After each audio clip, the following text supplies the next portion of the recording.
글 하나 없이 눈이 부신 나의 세상을 보면 참 아름다워라.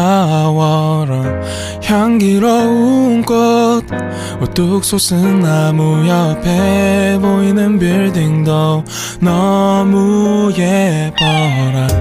어떻게 이렇게 나 예쁠 수가 있는지 누군가가 없었다면 가능이나 했을지. 하지만 저기 저 끝에서 여기를 지나서 반대편 끝까지 복잡한 일상은 가득해. 엄청난 전쟁, 그게 전쟁이지만 아름다운 걸 보려면 한 발자국만 뒤로 빼. 복잡한 일상, 가득한 일상에만 빠져 있으면 절대로 볼 수가 없어 아름다운 것. 그때 내가 가야 할 곳 stop. 주님은 내 피난처, 주님은 내 피난처. 하루의 시작을 주님과 함께 10월 29일 매일 성경 큐티를 시작하도록 하겠습니다. 오늘 함께 읽을 성경은 시편 37편 23절에서 40절까지입니다.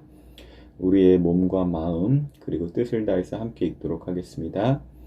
여호와께서 어떤 사람의 가는 길을 기뻐하신다면 그 사람의 발걸음을 굳게 붙잡아 주실 것입니다.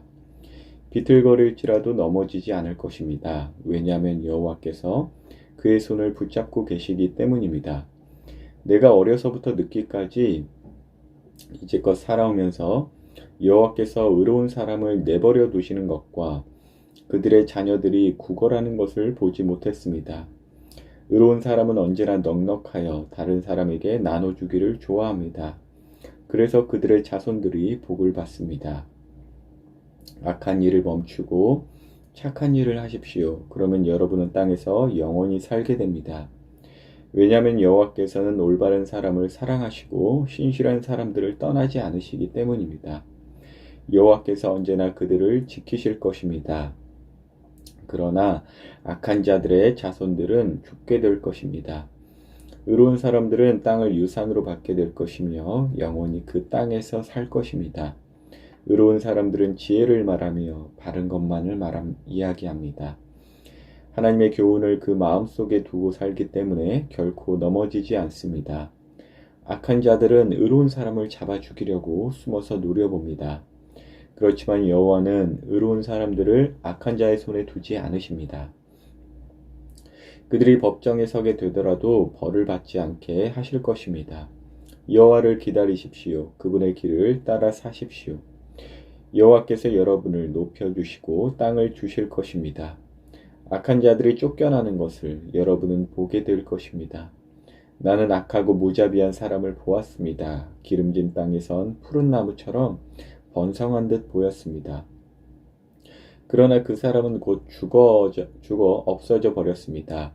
아무리 찾으려 해도 그를 찾을 수 없었습니다. 깨끗한 사람을 생각하십시오. 정직한 사람을 잘 보십시오. 평화의 사람에게는 미래가 열려 있습니다. 그러나 악한 자들은 망할 것입니다. 악한 자들의 미래는 닫혀질 것입니다. 의로운 자들의 구원은 여호와께 있습니다. 어려울 때에 여호와는 그들이 피할 요새가 되어 주십니다. 여호와께서 그들을 도우시며 구원해 주십니다. 악한 자로부터 구해내시고 보호해 주십니다. 왜냐하면 그들이 여호와를 의지하고 여호와께 피하기 때문입니다. 어제에 이어서 이제 시편 37편을 오늘도 읽었습니다. 시편 37편은 이제 교훈을 목적으로 정교하게 쓰여진 시라고 했죠.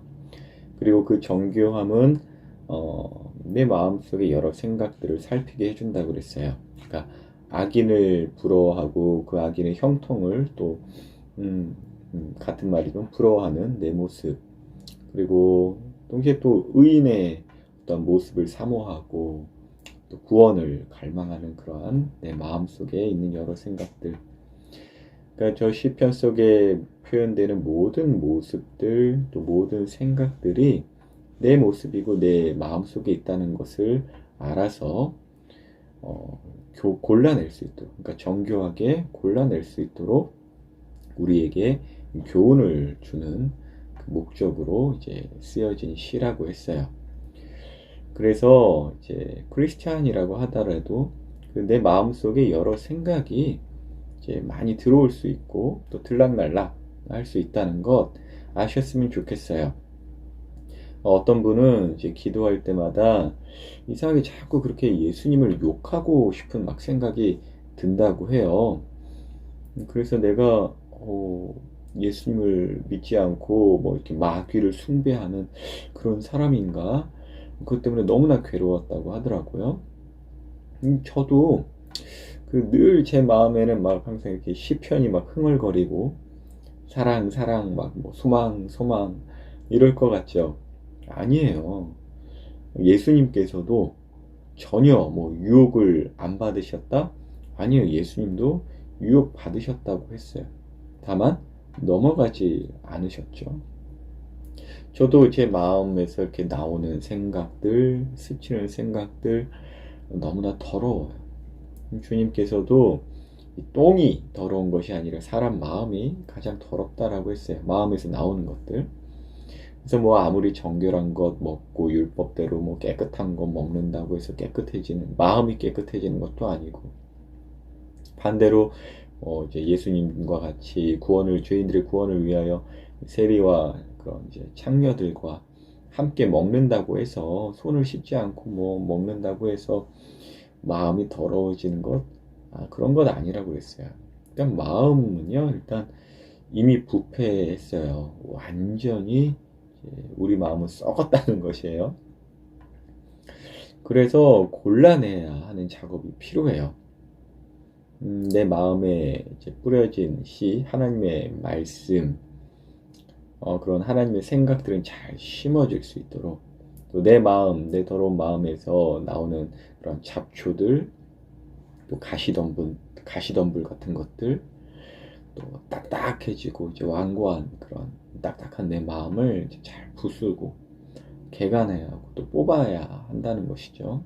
근데 그 뽑아내고 골라내야 한다라는 것 어떻게 하는 것이냐? 그러니까 혹시라도 계속적으로 나쁜 생각이 막 마음에서 나오거나 또 낙심이 들고 막 두려운 마음 생각들이 내 마음을 막 찾아올 때 아무도 모를 거야. 다른 것으로 이렇게 좀 다른 외향적인 것으로 숨기자, 들키지 말자. 이런 건 이제 악인들이 그런다고 그랬죠. 그렇게 하는 것이 아니라 사람에게는 숨길 수 있어도 하나님께는 숨길 수 없다는 것. 심지어 나 자신도 내가 속일 수 있거든요. 근데 하나님은 속일 수 없고 숨길 수 없다는 것 아셔서 이 나쁜 생각과 더러운 마음을 주님께 고백하며 내어놓습니다. 주님께서 정하신 새 마음을 주세요. 제가 정말 이 더러운 생각들, 마음들을 너무나 싫어합니다. 한편으로는 이 죄성이 있기에 그 마음들을 내가 너무나도 기뻐하고 좋아하지만 정말 내 깊은 영, 주님께서 만드신 나의 어떠한 모습에서 보면 내가 이것을 싫어합니다. 너무나 공고합니다. 기도하는 것이에요. 아마 매 순간의 기도일 것이에요. 그리고 이 기도를 위해서 이제 골방의 기도를 회복하라고 얼마 전에 이제 큐티를 통해서 같이 나눈 것도 생각이 갑자기 나네요. 중요한 것은 비틀거릴 수 있다는 것이에요. 온전한 발걸음으로 걸어가고 늘 거룩한 생각, 온전한 마음 가지면 좋겠지만 비틀거릴 수도 있다는 것이에요. 그러니까 24절에 이렇게 써 있네요. 비틀거릴지라도 넘어지지 않을 것입니다. 왜냐하면 여호와께서 그의 손을 붙잡고 계시기 때문입니다. 그러니까 다른 성경에는 이렇게도 써 있죠. 넘어질 수는 있어도 다시 일어서는 것, 그것이 의인이다라고 이렇게 표현되기도 했어요. 그러니까 엄마 아빠 이렇게 손 붙잡고 뒤뚱뒤뚱 걷는 아이 이제 보신 적 있을 거예요. 넘어질 뻔 하다가도 이제 아빠가 꽉 잡아줘서 이제 넘어지지 않고 또 팍 하고 넘어지더라도 엄마가 다시금 응원해주고 또 정 안 되면 이렇게 무릎 토닥여주면서 세워주고 안아주고 그런 장면들이요. 저도 얼마나 많이 넘어질 뻔하고 또 비틀거리다 넘어진 적도 많아요. 그런데 왜 다시 일어설 수 있느냐? 그것은 제 손을 잡아주신 엄마 손, 아빠 손 있었기 때문에 그래요. 그러니까 하나님께서 우리 손을 꽉 붙잡아 주시기에 그렇다는 것인데, 그 하나님의 손이 우리들에게 이제 있어서 사랑하는, 저에게 있어서는 사랑하는 우리 엄마, 권사님이신 우리 엄마, 나도 엄마 있어요.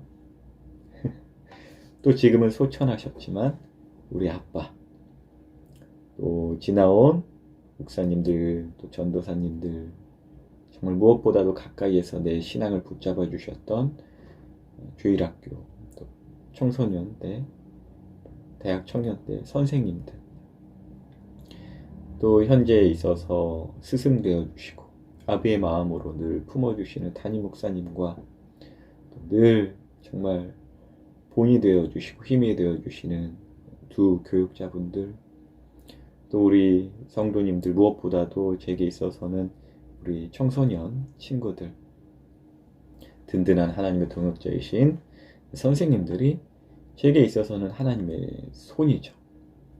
무엇보다도 제게 있어서 저를 꽉 붙잡아주는 하나님의 손은 제 아내예요. 어제는 이제 저도 몰랐어요. 막 긁는 소리가 막 어디서 나더래요. 그러니까 이제 제가 막 간지러우니까 몸을 막 긁고 있더래요. 그래서 새벽에 깨가지고 이제 로션을 발라줬대요. 그러더니 이제 가만히 자더래요. 전 그것도 모르고 이제 잤죠. 깨고 나니까 몸이 부드럽네. 좋은 냄새도 나네. 참 서로 돕고 사랑하는 제 아내가 이제 하나님의 손이 되어서 이제 저를 도와주고, 정말 이렇게 눈에 보이도록 하나님의 손이란 무엇인가라고 했을 때 저를 사랑해주는 사람들인 것 같아요. 그래서 그런 사람들, 또 그런 사랑을 받은 사람들이 이제 의로운 사람이라고 성경은 말하는데, 26절을 보니까 이 의로운 사람은 언제나 넉넉하여 다른 사람에게 나눠주기를 좋아한대요. 물질만이 아니라 자신의 어떤 에너지, 시간, 또 자신의 생각들을 나눠주는 것. 부자라고 해서 나눠주는 것 결코 아니더라고요. 똑똑하다고 나눠주는 것 아니더라고요. 하나님을 사랑하고 서로 사랑하기 때문에 넉넉한 마음을 가지고 자신의 것을 나누는 것이겠죠. 또 27절을 보니까 착한 일을 한대요. 자랑하고자 착한 일 하는 것이 아니죠. 또 구원받고자 착한 일 하는 것 아니에요. 구원받았기 때문에 착한 일 하는 거예요. 그러니까 그것이 즐겁기 때문에 그래요. 그러니까 지혜를 말하고 바른 것만을 이야기한대요. 하나님을 경외함이 이제 지식의 근본이거든요. 그렇기 때문에 늘 하나님을 염두하면서 모든 말들이 상대방에게 하는 말들이지 내 마음대로 이야기하는 것이 아니라 하나님을 경외함으로 지혜롭고 바른 이야기들이 나오는 것이겠죠. 또 하나님의 교훈을 그 마음속에 두고 산대요. 의인도 온갖 스치고 여러 마음 가운데 악한 마음들이 나타날 수 있거든요. 하지만 그러한 생각들 가운데 하나님의 교훈만을 마음속에 두고 산다는 것이에요. 여러분, 우리 이 시편 묵상하면서 하나님의 어떤 인자하심, 또 신실한, 끊임없는 그 신실한 사랑을 헤세드라고 했어요. 히브리어죠.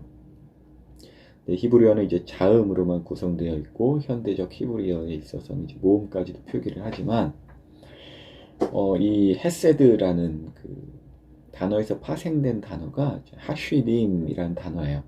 히읗, 디귿 이 이제 자음만 두고 헤세드라는 단어에서 하쉬딤이라는 단어가 나오는데 그게 성도라는 단어이기도 해요.